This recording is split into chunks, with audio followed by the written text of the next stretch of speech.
When Mr. Bertram gets gayer, it gets so much better. The season 1 finale recently aired, wrapping up the season with 6 episodes. In my previous video, I reviewed the pilot along with episodes 1 through 3. So today, I'll be covering the rest of the season. And yes, we'll definitely talk about the sudden burst of queer elements of Bertram. But first, let's chat about the overall attitude and vibes of the show. In my initial review, I made the point that the biggest thing that ruins Mr. Bertram was that it holds a very stubborn attitude of always insisting that Mr. Bertram is always right, and everyone around him is a huge blubbering idiot. Episodes 4 and 6 soften on this attitude, which makes it a lot easier to watch. These episodes with slight attitude adjustments went a long way. I could now imagine someone in the genre of animated sitcoms or someone simply hungry for anti-woke content enjoying it in its sincerity. But it still has its usual flaws. There's still a whole lot of saying something silly, then cut away and showing exactly what they described. It's a comedy that's very afraid of misdirection or surprise, and that hesitation makes it difficult to land a solid joke. There's also a few instances of oddly flubbing on the rule of 3. For example, when Don Gage says that he's always been there for Bertram, through rapid-fire cutaway scene, we're treated to 3 different instances of Gage supporting Bertram, ending with Gage giving Bertram emotional support before his wedding. Played straight, but it's also a series of cutaway scenes, so I was expecting a joke. It would have been great if this was a 4-part misdirect. For example, what if after Bertram's first wedding, we cut to the two at a strip club and Gage reassures Bertram to get a lap dance now that he's single again? Or just anything unexpected. The show's a lot stronger when it gets more sentimental, but this was the wrong way to do it. A lot of the show is still tremendously slowed down by Carpanzi, the workplace DEI officer, being a huge pain. So it's not just that the show needs to demonstrate that Mr. Bertram is always right, bends over backwards to show you that the other guy is a real knucklehead. Take this joke from episode 4. Carpanzi is struggling to get Bertram's attention. He tries to chase him down in the parking lot, and when Bertram sees him, he rolls his eyes with what? Did you invent a new gender? And as far as boomer jokes go, this one's pretty snappy. But then they have to tag it with Carpanzi explaining that actually genders are discovered, not invented. Holy shit, it kills all of the momentum. God, you got a decent one-liner and do not pile on the extra, oh wow, aren't liberals just so wacky about gender? Just stop, please stop. The strongest episode of season 1 has to be episode 4. Bertram's life flashes before his eyes and he reflects on his big regrets. This gives us a little backstory and we're finally able to see Bertram in a state of vulnerability where he's not just barking back.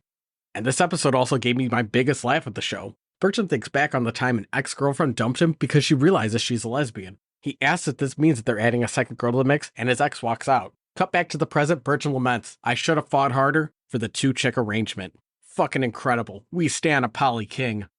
This tidbit is especially valuable for anyone shipping Bertram and Carpanzi, who dream of their OTV happy, but don't want Bertram to go through with a second divorce.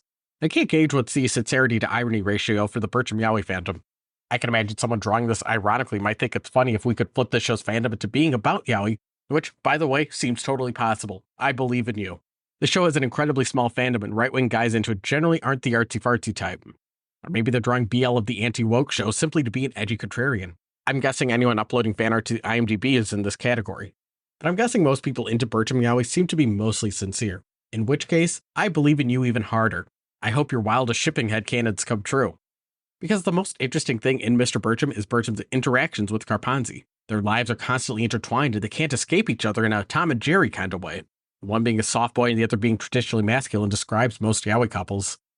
Another significant factor contributing to this pairing's appeal is that Bertram doesn't conform to the usual sitcom dad stereotypes. It's very far from the typical schlubby dad we see in animated sitcoms. Hard to gauge with the simplified art style, but he seems to be more of a fit boy than the average male in this world. So that's got to add to the uke-seme dichotomy that shippers see with them. I'd also like to add that Carpanzi does make for a good soft boy dream yaoi boyfriend, and a big part of that is Tyler Fisher's performance. Carpanzi sounds very playful and gentle, and Fisher is able to deliver his lines with a good deal of sincerity and emotion. In the hands of a worse seiyuu, this character could have been drained of all appeal and performed too harshly. It would be too tempting to simply give him an annoying voice because that is his role in the story, is to be the annoying guy. I haven't watched any of Tyler Fisher's stand-up, so I looked him up on YouTube to see alright, how close is Carpanzi to his natural speaking voice? And one of the first suggestions is his impressions. I watched a few compilation clips and yeah, impressions are definitely one of Fisher's superpowers. I saw he did a few shorts where he's doing impressions of a left-wing strawman and these are the closest to his Carpanzi voice that I could find. But in those instances, his delivery is more aggressive than his Carpanzi performance. I'm not sure if he's delivering Carpanzi with a more gentle, sincere tone, or if in the recording booth environment with feedback and multiple takes resulted in a more nuanced performance. Either way, it's excellent work. Voice acting performances in Mr. Bertram typically just sound like the actor, in a way that's perfectly serviceable for an adult cartoon. Bertram's voice is pretty cartoony, but his specific type of voice, the raspy, angry guy delivery, isn't particularly unique. It takes a lot of skill to do that kind of voice for long periods of time. It feels like a voice anyone can kind of default to when they need to spice up their arsenal of funny voices. And when you learn that this character performance has roots in Cranky Anchors, it makes sense that this is what Carolla landed on for this character. It's not what I'd expect for a protagonist, but to Carolla, that is the character. And it especially stands out when everyone around him sounds like a guy. But Tyler Fisher's voice acting is perfect. It's cartoony, it's over the top, but it also feels surprisingly genuine. His softness makes the voice enjoyable, and it's enough of a performance that you can hear he's having fun with it. If there's any part of Bertram that went above and beyond, it's this specific performance. Now that I've got my no homo gushing out of the way, let me balance it with something that sucked.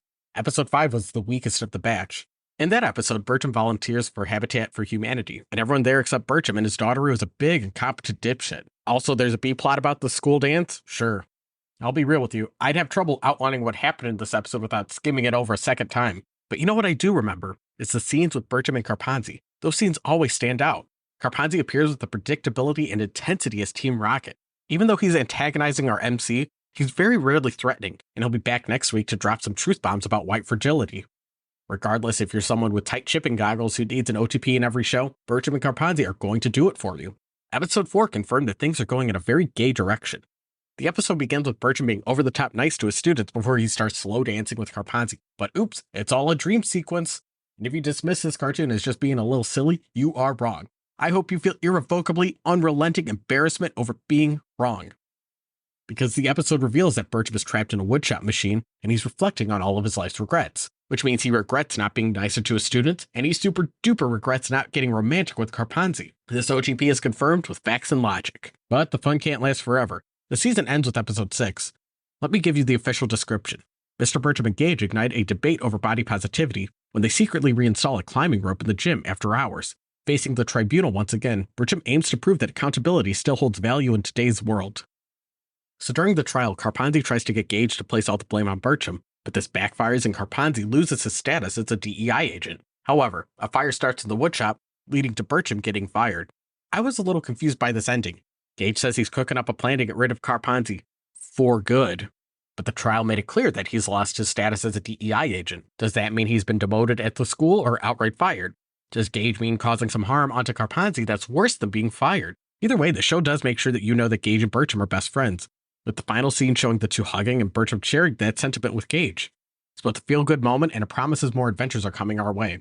And yes, the show has been renewed up to season 3. If I'm still on YouTube when they air, I'll give them a review. Seeing Bertram develop a bit of continuity gave me a smidge of hope for the series. Okay, it's really easy to compare the show to King of the Hill since both are about a no-nonsense guy reacting to the kookiness of the modern era. I got a pretty interesting comment on my last Bertram video from Dr. BioBrain, comparing Bertram to Homer Simpson, and they make the point that Homer Simpson is more conservative than Bertram. And the comment, they say that the whole point is supposed to be that society needs manly men, yet his actual life is no different than if he were a liberal. And that's true. We know that the show thinks woke bad, DEI bad, but it's also comfortable making Bertram a pretty alright stepdad, giving him a union job and having a black friend and a gay friend. If you're nestled up in the libertarian right quadrant next to Adam Carolla, you'll see this part of Mr. Bertram's totally groovy, no notes. Everyone slightly more right-wing will see Bertram as irrevocably liberal, and a good deal of liberals are either laughing at this perceived logical inconsistency or too busy popping champagne bottles to celebrate that the left-leaning Velma is no longer the worst cartoon. What I find especially intriguing about the show's ideology, after moving beyond its initial phase of merely countering liberal strawmen, is its direction has become unpredictable to me. Because here's the thing, most sitcoms abide by status quo as God. And after 3 episodes of the same shit, I had assumed that the show was content to keep belaboring the point that woke bad. And don't get me wrong, it is still doing that in its second half. But now things are moving. The show is very interested in making big political statements, so I am curious what kind of statement they're building towards. I've accepted I'm not going to politically agree with the show. My fascination comes from wanting to decipher exactly what the show is trying to say about the world. For example, this show's brought up twice that Don Gage has no problem telling people he's a bilingual non-binary black male for extra job security. And while the black male part is true, his bilingual status is a lie, and the non-binary part is a pretty solid, unfalsifiable claim. He treats this as something to do in today's woke society to give yourself an extra boost. But nobody left-leaning ever sniffs out his insincerity, and nobody right-leaning ever tells him he needs to knock that shit off. In a flashback to his job interview, we can see he's a bit uncomfortable when his bilingual status is questioned. Present day, he's fully committed to the bit, and his identity qualifiers easily roll off the tongue. As of season 1, you could say that the message here is that there's no shame in playing the game and giving people what they want. Is this attitude going to continue through the rest of the series? Because if so, that's fascinating if this character never budges from this position and continues to reap its meager rewards. It's fascinating that in a show dedicated to hashtag owning the libs, they're also completely content with saying there's no moral failings in playing their game. And it's not even doing it in a way that shows Gage snarking his way to the bank, playing these dumb liberals for the fools that they are. He's selling out for a little job security so he could teach auto repair at a high school. This isn't even painted as a huge tragedy either. Like, oh no, we have to give our pronouns even for a basic blue-collar job. The narrative says that this is just how the world is now, and Gage thinks it's all fine, and everyone around him is like, okay man, cool, get that bread. So is the point to make Gage as the cool and collected blue Oni to Bertram's red Oni? I'm asking because I honestly can't tell. In that case, this is the closest Bertram does get to Hank Hill and finding a kinship with someone different from him. But unlike Hank, he doesn't have to emotionally work through anything to get to this place of understanding, and he's not really interested in making conflict and calling out his friend's behavior. So that brings me to Bertram's wife, Wendy. Bertram says something to the extent of worrying that she's a liberal, and I can't stop thinking about it. Does he not know that his wife's an Obama-loving liberal? Was this an ironic thing on the level of, woof, I hope Joe Biden's not a liberal? Or does he actually not know? I'm guessing he does know, and he's able to look past his heart-wrenching flaw of voting Democrat and love her for who she is.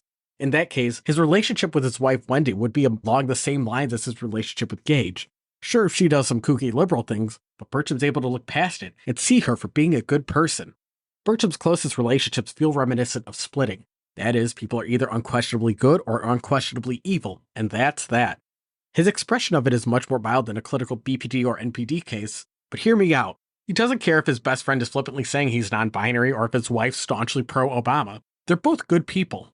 And you could see this as him being able to just set aside these differences for the people he loves, like, sure, I get that. Thing is, Bertram is incredibly eager to debate everyone in real life, and doesn't know how to hold back. He's made it very clear who's a good person and who's a bad person. He's pretty eager to pick fights, in real life completely unwarranted, and gets openly hostile at people and ideologies he perceives as bad. You'd think he'd bring an inch of that energy when his best friend calls himself non-binary, or have a more serious heart-to-heart with his wife about politics. It's very interesting what he picks and chooses to politely keep the peace over, and what's worth making a big damn scene in public. And it's the fact that his friend and his wife's liberal issues are absolutely never addressed that make me question what's going on in his noggin. At least when Bobby Hill would do something goofy, Hank would sigh to himself and say that boy ain't right. The only way I can accept that Bertram can look past his wife being an outspoken Democrat is if his interpersonal relationships are strictly defined by good/bad, therefore making her political alignment a non-issue. This explanation also helps me make sense of Bertram's perpetual agitation towards his son, Eddie. On paper, Eddie is living the live-right ideal life. He makes money on his own terms, no boss, he has a good deal of camaraderie with his esport teammates, and despite being professionally online, he's pretty comfortable with himself in real-life social situations. Maybe when he was a goofball kid, it'd be easier to say he's wasting his life on video games, but he's built this into a career as an adult. But Bertram is constantly belittling him and seems pretty peeved at his very existence. If he's really mad he's too old to live in the basement, he could kick him out, but that would risk complicating things with his wife Wendy, who's taken a liking to Eddie.